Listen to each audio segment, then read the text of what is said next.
আজকে হলো শ্রাবণ মাসের শেষ সোমবার। আজকে আমি পুজো দিয়েছি, ঘরের ঠাকুরকে একটু পুজো দিয়েছি সুন্দর করে সাজিয়ে। আজকে আর মন্দিরে যাইনি এইবারে, আর শিবরাত্রির দিন গেছিলাম মন্দিরে, আজকে আর যাইনি। কেন বাইরে প্রচণ্ড বৃষ্টি হচ্ছে। তোমাদের ওখানে কার কার ওখানে বৃষ্টি হচ্ছে অবশ্যই কমেন্ট বক্সে জানিও। আর আমাদের এখানে তো সেই রাত্রির থেকে বৃষ্টি শুরু হয়েছে, প্রচণ্ড বৃষ্টি হচ্ছে, সেই কারণে আমি আর মন্দিরে যাইনি। মন্দিরটা এখান দিয়ে অনেকটা হাঁটতে হবে, সেই কারণে আমি আর যাইনি। বৃষ্টির মধ্যে ছাতা এইসব ধরে যাওয়াটা একটু সমস্যা। তো ঘরের ঠাকুরকে এই যে পুজো দিয়ে দিয়েছি।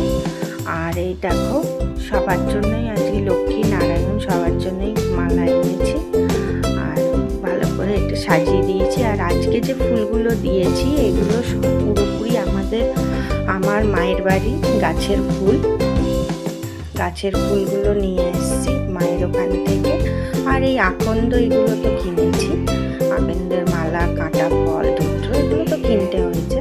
কিন্তু এই যে শিউলি ফুল, টগর ফুল আর এই যে সাদা ফুলগুলো, এগুলো সবই আমার মায়ের বাড়ি।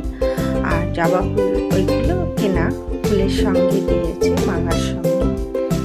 আর কেমন হয়েছে আমার ঠাকুরের এই সিংহাসন সাজানো অবশ্যই জানিও। আর আমার সিংহাসনটা ছোটোর উপরই, কেন ঘরে খুব একটা জায়গা নেই, তাই জন্য খুব একটা বড় তো সিংহাসন আমি পাতিনি।